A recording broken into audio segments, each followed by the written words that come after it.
오랜만에 돌아왔습니다. 많이 바빠서 여기저기 할 말은 많았는데 입을 열기가 어려웠습니다. 각설하고 오늘은 전 세계적으로 극찬을 받고 있는 영화 브루탈리스트에 대해 이야기해 보려고 합니다. 70mm 비스타비전 필름을 활용한 영화적 체험, 라즐로란 인물의 가공의 전기를 통해 아메리칸 드림의 명과 암을 낱낱이 드러내는 치밀한 서사, 브루탈리즘 건축 양식이 드러내는 메타포와 상징성, 여기에 에드리언 브로디의 완벽한 연기까지. 이 영화는 그야말로 평단이 찬양할 만한 요소들로 가득합니다.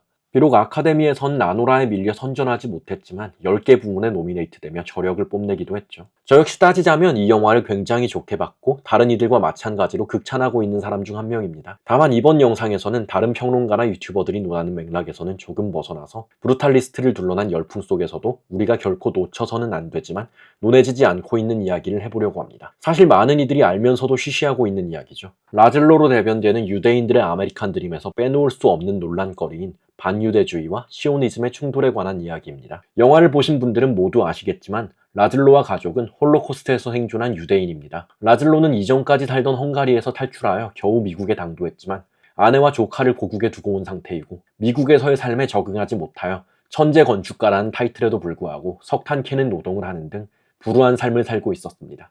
영화의 일부 도착의 수수께끼는 이런 라즐로가 자신의 진가를 이해하는 듯한 자본가 해리스를 만나 아메리칸 드림에 성공한 이야기로 마무리됩니다. 그리고 라즐로의 가족 사진을 비추는 15분간의 인터미션이 끝나면 영화는 2부, 아름다움의 견고한 본질로 이어지는데요. 1부와 정반대로 라즐로의 아메리칸 드림이 처절히 짓밟히는 과정을 담은 2부에서 영화는 본격적인 주제의식을 드러내기 시작합니다. 그 주제의식은 이민자의 시선에서 본 미국의 명과 암으로 해석할 수도 있고 어쩌면 예술가를 지원하면서 동시에 가스라이팅하는 자본주의가 가져오는 역설로 해석할 수도 있습니다. 또 한편으로는 자유와 예속이라는 관점에서 당대 미국의 반유대주의와 나치의 홀로코스트를 동일선상에 놓고 비교하는 발칙한 관점이라고 볼 수도 있죠. 이들 모두를 둘러싼 견해가 충분히 설득력 있고 실제로 영화는 이 복잡다단한 요소들 모두를 고려하여 치밀하게 설계되어 있습니다. 하지만 앞서 언급했듯이 저는 영화의 이런 다양한 해석 방식 대부분을 이 영상에서 다루지는 않을 겁니다. 다양한 방식으로 이 영화를 해석하는 평론이나 유튜브 영상이 이미 많이 돌아다니기도 하고요. 저는 앞서 언급했던 반유대주의와 시오니즘의 충돌이란 측면에서 이 영화가 지닌 종교성,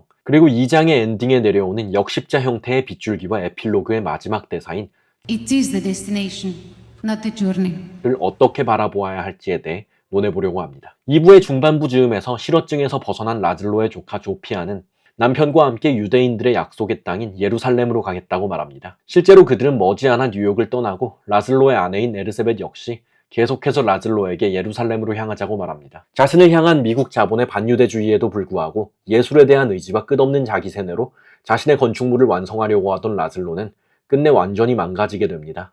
마약 투약으로 에르세벳을 죽을 위기에 처하게 한 이후에야 정신을 차리고 아내와 함께 이스라엘행을 택하죠. 그런 과정에서 에르세벳은 해리스가 라즐로를 강간했다며 그의 가족과 사업 파트너들 앞에서 일갈하고 해리스는 수치스러움을 견디지 못하고 라즐로가 만들던 예배당으로 도피합니다. 해리스와 가족들이 그를 찾아 나서고 무언가를 발견하는 그 상황에서 카메라는 시선을 천장으로 돌려 라즐로가 그토록 중요시하며 고안했던 정오의 햇빛을 받아 십자 모양으로 내려오는 두 줄기 빛을 비추며 2부를 마무리합니다. 저희가 처음으로 이야기해볼 지점은 바로 이 십자가의 의미입니다. 단순하게 생각해본다면 이 십자가는 유대인이라는 이름으로 핍박받았던 라즐로와 그의 예술에 대한 의지를 짓밟고 무너뜨리려 했던 미국 자본가들 사이에서 그들 모두의 죄를 대속하기 위해 내려온 기독교적 상징으로 기능한다고 볼 수도 있을 겁니다. 청교도 정신에 입각해 세워진 미국이라는 국가의 정체성을 생각해본다면 이는 미국의 반유대주의에 대한 처절한 자기반성이라고도 볼 수 있는 거죠. 하지만 이때 내려오는 십자가가 역십자 모양이라는 점을 생각해본다면 조금은 이야기가 달라질지도 모릅니다. 이 뒤집힌 십자가 모양을 유대인의 시선에서 바라본 미국 청교도들에 대한 저주의 의미로도 확장시켜 이해할 수 있기 때문입니다. 조피아를 비롯해 라즐로의 가족 모두가 결국에는 이스라엘행을 택한다는 점을 생각해볼 때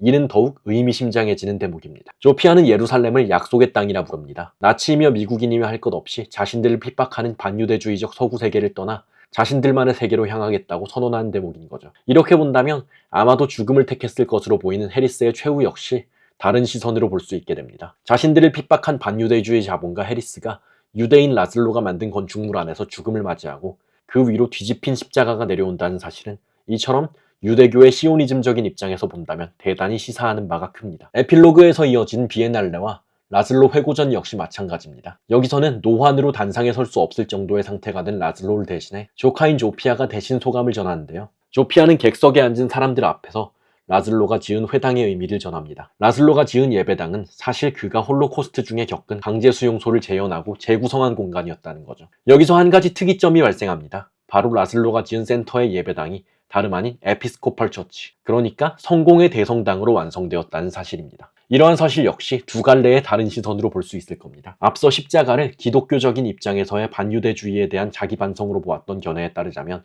이는 홀로코스트를 기억하자는 의미를 담은 공간이 기독교 예배당이 되었다는 점에서 역시나 미국의 반유대주의에 대한 반성으로 읽힐 수 있을 겁니다. 실제로 미국의 에피스코팔 처치를 비롯한 전 세계 성공회의 핵심 구호는 우리는 서로 다르나 한 빵을 나누며 한 몸을 이룹니다인데요.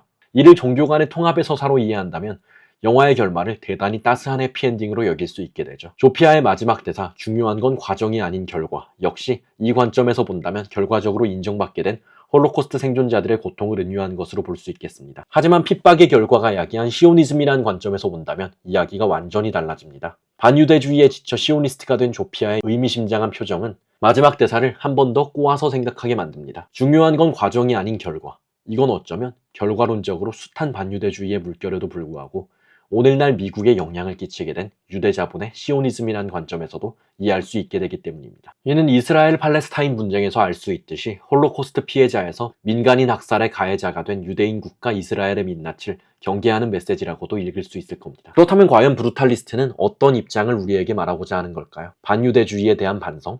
혹은 시오니즘에 대한 경계? 영화는 명확한 답을 내놓지 않습니다. 실제로 조피아의 연설을 듣는 늙은 라슬로 역시 반은 웃고 있지만 반은 침울한 양가적인 표정을 짓고 있죠. 이런 결말의 이중성은 브래디 코베 감독이 철저히 의도한 것으로 보입니다. 저는 이 양면적 결말을 십자가의 비유에 이해해보고 싶었습니다. 십자가, 영어로 크로스. 예수 그리스도에게 이스라엘의 왕이란 제목으로 사형을 집행하는 데 사용된 이 물건은 두 개의 직선이 직각으로 교차되는 형상을 하고 있습니다. 교차됨. 그게 중요합니다. 우리가 사는 세상은 언제나 이분되는 두 개념 사이에 줄타기로 이루어졌다고 해도 과언이 아니니까요. 두 가지 양가적인 요소가 교차되는 그 순간을 언제나 우리는 살아가고 있는 겁니다. 그게 미국의 반유대주의에 대한 반성이든 혹은 유대인들의 시오니즘에 대한 경계이든 말입니다. 예술과 자본의 관계도, 자유와 예속의 관계도, 미국의 명과 암이 지닌 관계도 모두 마찬가지입니다. 브루탈리스트는 본질을 그대로 꿰뚫어 볼 수 있도록 고안되었지만 한편으로는 그 속으로 비밀스러운 요소를 지니고 있는 브루탈리즘 건축 양식을 은유로 사용하여 이런 양가적인 상황에 대한 역설을 제시하고자 합니다. 그리고 저는 이 이분법 사이의 역설이 브루탈리스트를 마스터피스로 만드는데 가장 큰 역할을 했다고 생각합니다. 오늘도 시청해주셔서 감사합니다. 김노엘이었습니다.